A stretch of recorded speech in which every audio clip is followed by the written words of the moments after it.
Today I'm here with Jim Louderback of Revision3, and this is the Plan8 podcast. How are you doing, Jim? I'm doing good. How are you? Not bad, not bad. So, Jim, tell me your background. How did you become a CEO, and what's your history? What's your deep? It's a pretty varied background. I actually went to school for math and got an MBA at NYU.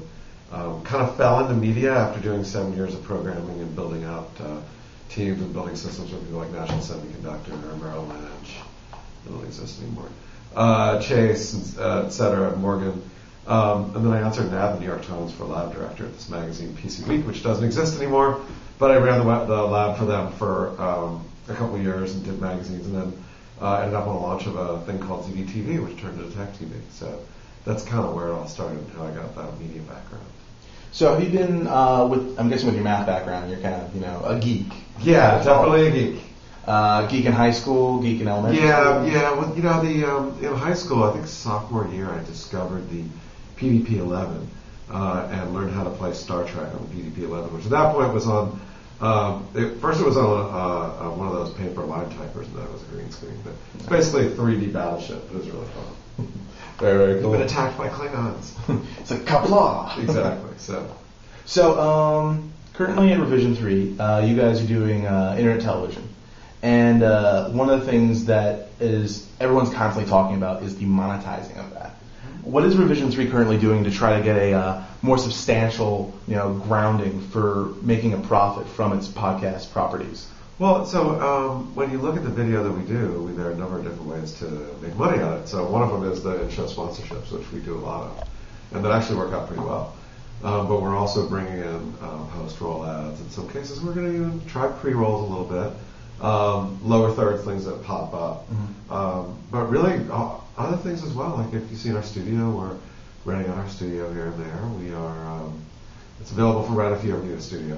And if I ever come out to San Francisco for permanent, studio. We're also doing, we're selling T-shirts, and we've got new hoodies coming and other things. So lots of different things, and so just continue to help drive forward and advertise. It's really mostly around helping advertisers who want to reach this audience figure out a good way to do it. Okay. What's your view on future technologies, like with, for example, with the latest release of Creative Suite 4, what's it called again? The video editing program. Premiere. Thank you. Premiere has now added a feature where you can actually have it auto-detect speech and actually make pre-text reels inside of that.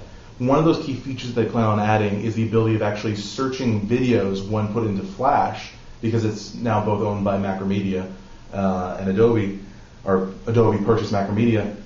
What do you think of that kind of technology, being able to do Google AdSense inside of videos itself? So we just launched with a company called Everything that actually is going in and going through all of our videos and doing speech-to-text conversion and creating basically transcripts of everything. And so the idea there is that we do that. So we're already doing this. Mm-hmm. Go in, plug our videos in, it turns into text, we add the text onto the page, we index that page in Google, and then the next step, which we're rolling out in a month, is that you'll be able to go and search in Google and say search for iPod review Patrick Norton. It'll pull it up, you'll click on that, it'll go right to that place in the video where that starts, which is very cool. So I think it's great, and if Adobe can do it for free, that's even better. All right, very cool.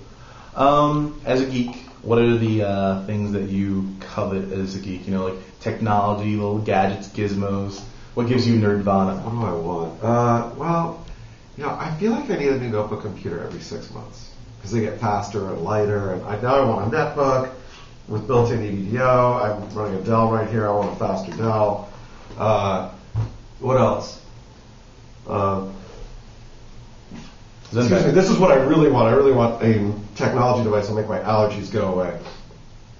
I also, the smaller, lighter, faster HD cameras, I just got a little Kodak ZI6, which I've been playing around with, which is kind of this great little add-on. That's awesome. I want wireless HD streaming around my house. I just wrote a blog post about some of the problems I had in moving HD off of a DirecTV receiver to a computer elsewhere.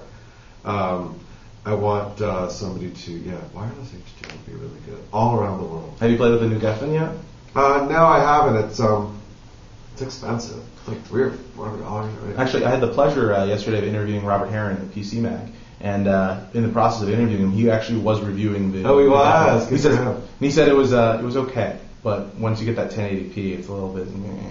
Yeah, it's this is because DirecTV on the DirecTV DVRs, you can actually with a new piece of software, you can stream it over your network, and you got the hardware. It looks great.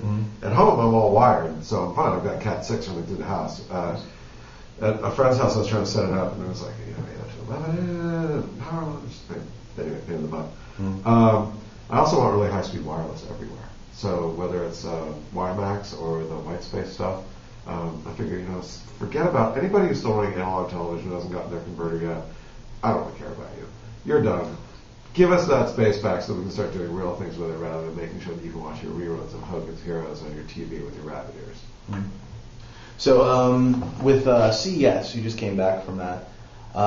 What things did you see there, like products in general, that you were like, Daddy want? The problem with CES this year is we did 8 shows out of, really 9 shows out of NBC's booth, so we teamed up with them. And we worked so hard getting that going, I really didn't see much of the show. So I can tell you, there's a lot of 3D, HD. I thought it's kind of cool looking. Glasses, don't you want to wear glasses, but it's very cool to look at, especially if you do it without glasses. I thought that was nice. Mattel had this really weird brainwave thing that was just, I thought was a complete crock. I don't know. I didn't get enough of a chance to walk around the floor and see enough of it. That's sad to hear, man. Yeah, next time. Yeah. Talking about NBC Universal, you guys are really partnering up with them when it comes to recently with Jimmy Fallon on Dignation, and you guys working out of their booth. Are there any future plans, with partnerships with them, like somewhere where you guys might actually become part of NBC Universal's lineup on NBC, or somehow put onto Hulu? Well, we're already parts of our stuff are on Hulu, so that's already there. No, it was actually, both of them kind of fortuitously happened in different ways. So who knows? We like them, they like us, but we do stuff with CNET and CBS Interactive. We do much stuff with Fox recently. We are doing some with MySpace. So our shows are on MySpace. So we'll work with anybody. Anybody wants to call and say, we'd love to do stuff with you, we're like, sure, we'll do stuff with you. That'd be great. All right. Any other news about Revision 3 that you want to say or let out? No, well, we're doing a lot of cool new stuff on the website with our player and with ways to integrate that and actually bring people more into the website. So you'll see a lot more of that over the coming months this year. And, just everybody likes Revision 3. Keep watching and tell all your friends. I will. And with the live shows, on the last note, how do you think they're doing? They're just getting so many people coming to them now. I was in the LA live show at the Knitting Factory, and that was just amazing, I thought. Well, those are great. I think it's great for our fans to get together and hang out with each other and see the shows, and you'll definitely see more of that. And there's more live streaming going on, too. There's a Build conference down in LA in a week and a half in Long Beach, and we're actually streaming that live as well. So you'll see more of that kind of stuff from us, too. All right, cool. Thanks a lot, Jim. Sure, no problem. Thank you. Later. Appreciate Bye. it. Good to see you.